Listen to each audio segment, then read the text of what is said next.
At yun ang nangyari. Luffy against Admiral Zan. Ewan ko ba't ang ganda ng pagkakagawa ng Bandai Namco. Ito'y hamak na 2-dimensional game lang. Hindi ito tinatawag na 3-dimensional.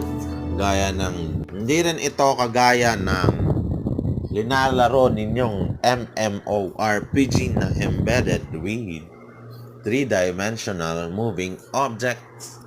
Pero sa simpleng 2-dimensional lamang, ako'y naingganyong maglaro. At yan nga ang nangyari sa larong One Piece Treasure